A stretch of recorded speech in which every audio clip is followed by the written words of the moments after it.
మనకు పంచగ్రహ కూటమి అనేటువంటిది ఈ నెల 9వ తారీఖు నుండి ఆల్మోస్ట్ 18, 19వ తారీఖు వరకు కూడా 5 గ్రహాలు మీనరాశిలో ఉన్నాయి.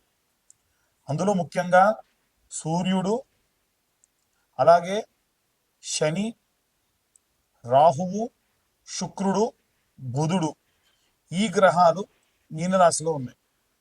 మీనరాశి వారికి ప్రత్యేకంగా అంటే ఒక్క మీనరాశి వారికి వదిలేస్తే మిగిలిన అన్ని రాశుల వారికి కూడా చాలా విశేషమైనటువంటి ఈ యొక్క గ్రహ సంచారం అనేటువంటిది చాలా హెల్ప్ అవుతుంది. కొంతమందికి నో లాస్ నో ప్రాఫిట్గా కూడా ఉంటుంది. అసలు ఈ పంచగ్రహ కూటమి వల్ల ఏమవుతుంది, ఎలాంటి పరిస్థితులు నెలకొంటాయి అనేటువంటివన్నీ కూడా ఇప్పటిదాకా మనం మాట్లాడుకున్నాం. అయితే ఈ యొక్క పంచగ్రహ కూటమి 17వ తారీఖు పూర్తవుతుందో లేదో 25వ తారీఖు అంటే సూర్య గమనం అనేటువంటిది ప్రారంభమవుతుంది.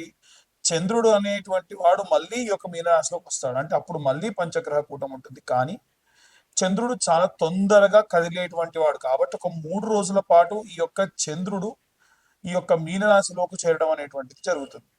వాస్తవంగా మీనరాశిలోకి సూర్యుడున్నా, చంద్రుడున్నా, శుక్రుడున్నా, శని ఉన్నా ఎటువంటి నష్టం అనేటువంటిది ఉండదు. కేవలం ఇక్కడ పాపగ్రహ సంచారంలో భాగంగా శని గాని రాహు గాని ఉంటేనే ప్రాబ్లం.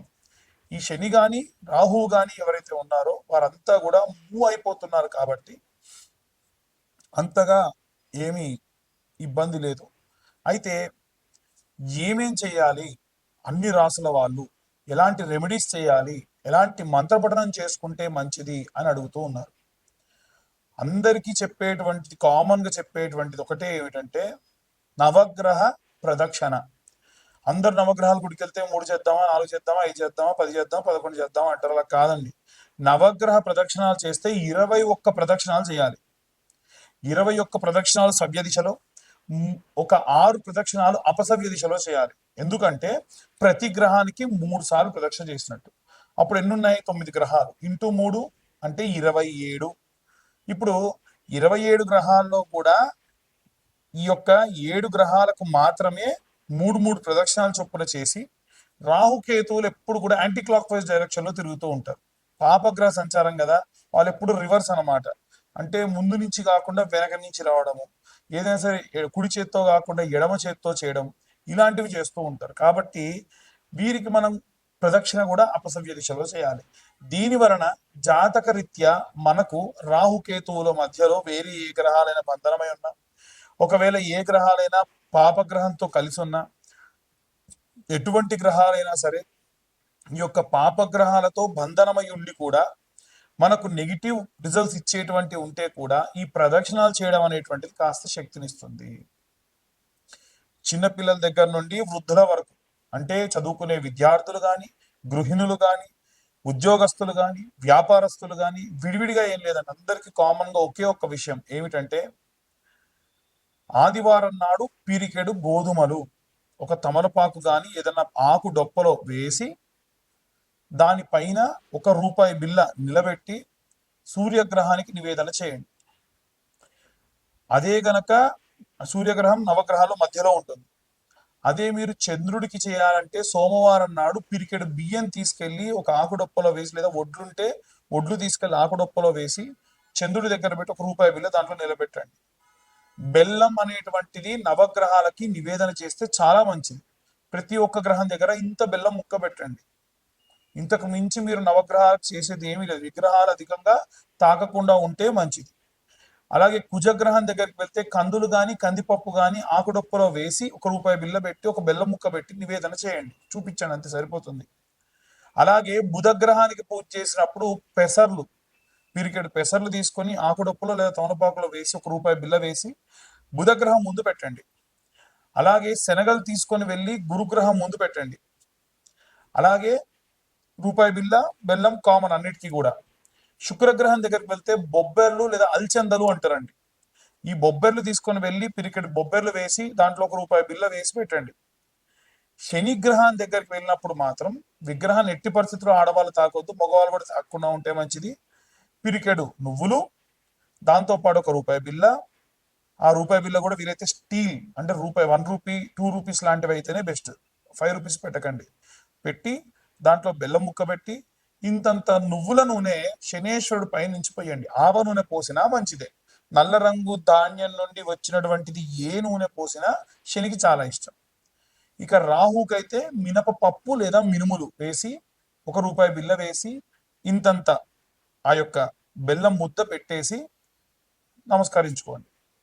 అలాగే కేతువుకైతే ఉలవలు, నల్ల రంగులో ఉండేటువంటి ఉలవలు ఉంటాయి కదా, ఈ ఉలవలు ఓ పిరికెడు ఆకుడొప్పలో వేసి లేదా తమలపాకులో వేసి 1 రూపాయి బిల్ల దాంట్లో పెట్టేసి ఇంత బెల్లం నైవేద్యంగా పెట్టండి చాలు.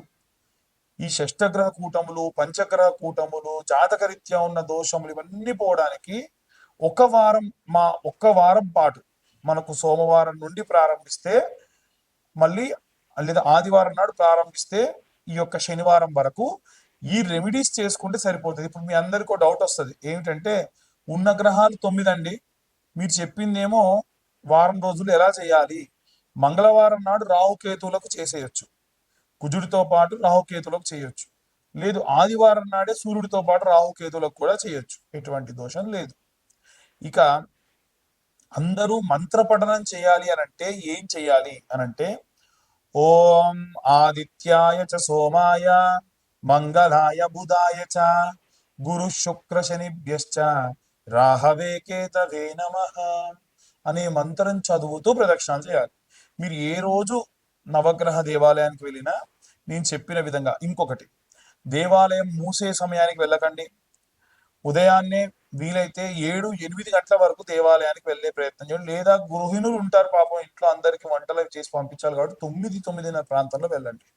దాని వలన కాస్త ప్రశాంతంగా ఉంటారు. ఇక చాలా మంది మీ యొక్క పేర్ల గురించి అడుగుతున్నప్పుడు మీ పేర్లు చెప్పి వాటికి సంబంధించి జాతకం చెప్పమంటున్నారు. పేరు బలం మీద జాతకము 100% ఎవరు చెప్పరు. అలా చెబుతానని చెబితే నమ్మొద్దు.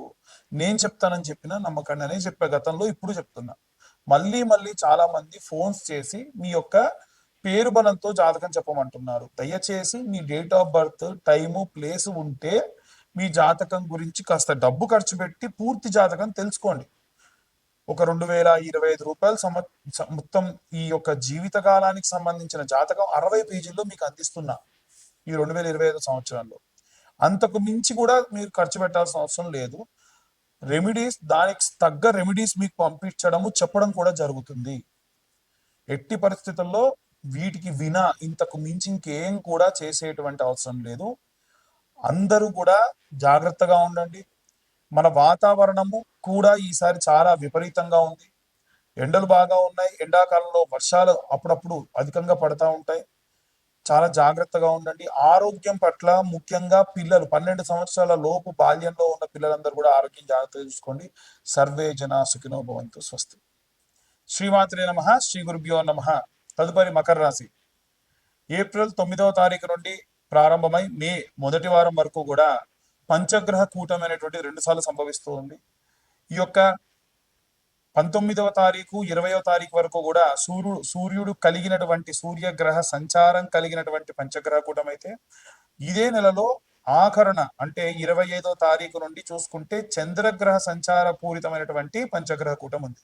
ఈ రెండు కూడా వీరికి, ఈ రాశి వారికి పాజిటివ్ ఆస్పెక్ట్స్ అధికంగా కనిపిస్తూ ఉన్నాయి. ముఖ్యంగా చూసుకుంటే ఈ మకర రాశి వారికి ఉన్నటువంటి 3rd హౌస్ లో కమ్యూనికేషన్ సంబంధించి తోబుట్టోలు, చిన్న చిన్న ప్రయాణాలు, సంపద, ఆస్తి, వీటన్నిటికీ విపరీతంగా ఈ రాశి వారికి సంబంధించి ఆస్పెక్ట్స్ కనిపిస్తూ ఉన్నాయి.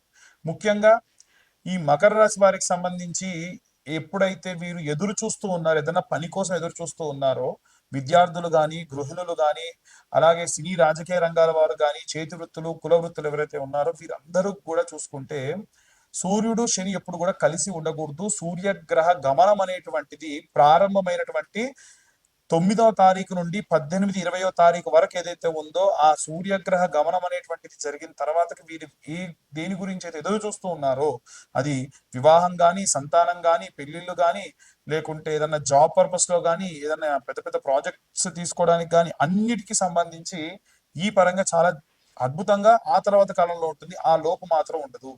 కాబట్టి కొంచెం ఓపిక పట్టండి. మీరు ఇంతకాలం ఎదురు చూసి మీ పాపం ఏలినాటి శని ప్రభావం అయిపోయింది. గతంలోని అర్ధాష్టమ శని అయిపోయింది, అష్టమ శని అయిపోయింది. ఇప్పుడు వచ్చేసరికి ఏలినాటి అయిపోయిన తర్వాత ఈ పంచగ్రహ కూటమి నష్టం ఏం లేదు. కాకపోతే నో లాస్ నో ప్రాఫిట్ అంటే మనం నో లాస్ బానే ఉంది. నో ప్రాఫిట్ అంటే కూడా లాసే కదా అని చాలా మంది అంటూ ఉంటారు. ఇది నిజం. కాబట్టి వీలైనంత వరకు కూడా జాగ్రత్తగా ఉండండి. ఎదురు చూడండి, కొంచెం ఓపిక పట్టండి, అంత అద్భుతం జరుగుతుంది. కానీ వీరు ఎవరి ఎవరి కోసం అయితే ఎదురు చూస్తున్నారో, ఒక పర్సన్ ని ఏదైతే అనుకొని మీరు ఎదురు చూస్తున్నారో అది మాత్రం జరగదు. ఏదైతే ఒక ఆర్గనైజేషన్ కోసం మీరు చూస్తూ ఉన్నారో అది జరుగుతుంది. సో రికమెండేషన్స్ ద్వారా వెళ్ళి పనులు జరుగుతాయి, జరగవు. ఎట్టి పరిస్థితుల్లో జరగవు.